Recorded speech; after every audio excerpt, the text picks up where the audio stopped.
install, update, and even back up all your apps with a single command. To get started, open the terminal. You can use Ctrl plus shortcut to increase the font size. Wingit works in both command prompt and PowerShell. Here are the commands that you actually need. First is Wingit search. For example, Wingit search VLC. This command will output a table with 5 columns. ID is a unique identifier. It's how Wingit knows exactly which app you want to install, even if there are other apps with similar names. And the final column is source, which is where the app is published. It's either MS Store, which is the Microsoft Store, or Wingit. This command will look in Wingit's repository to find packages that have VLC in their name, ID, or as a tag. The next command is Wingit install. If I type Wingit install VLC, it will not work because there are multiple packages with VLC in their name. That's why we've used the first command. To install the exact version I want, I'll type Wingit install and then the package ID. You can copy stuff in the terminal with a mouse right click. Right click again to paste. You can also use your keyboard to copy and paste. Now Wingit will grab the installer, verify it, and run everything on my behalf. That quickly, VLC is installed on my computer. You can also install several apps in one go. Simply type Wingit install and then the app names separated with a space. This command will install Firefox, Zoom, VS Code, 7-Zip, and Raycast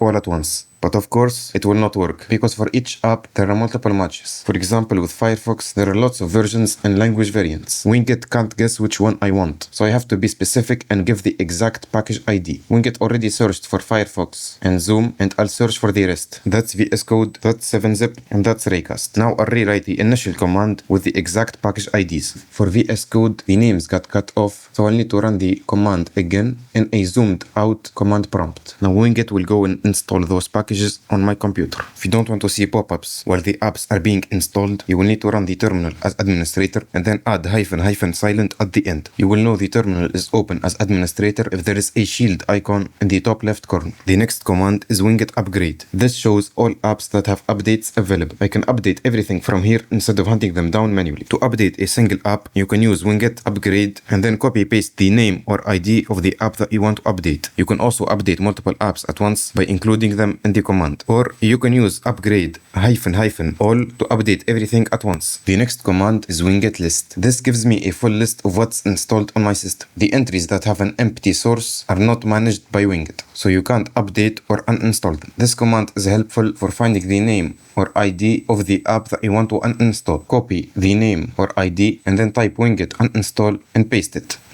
The next and final command is Wingit export. It will export this list of installed apps to a JSON file for importing later on. I found this command in a Reddit post. I'll simply copy it and paste it in the terminal. This command will export 2 files. One called wingit.json, which will contain all apps that are published to Wingit, and another file which is called wingit.not.txt, which will contain every other app that has an empty source. I used this command to back up my app list before reinstalling Windows. I then reinstalled all my apps with a single command. When I run the export command, 2 files will appear on the desktop. A wingit.json file, which contains all the apps that are published to Wingit, and a Wingit not list containing all other apps that are not published on Wingit. It acts as a reference list so that you know which other apps that you need to go and install manually. It will include apps like DaVinci Resolve and Adobe Photoshop. To reinstall your apps, you simply copy this command and paste it on the terminal in another computer or after reinstalling Windows. If you forget any command, you can type Wingit and press enter. All commands will be shown here. If you don't want to use the terminal, you can use an app called Unigit UI instead. It's basically the same thing as Wingit, but instead of typing commands in the terminal, you can manage your apps using the mouse.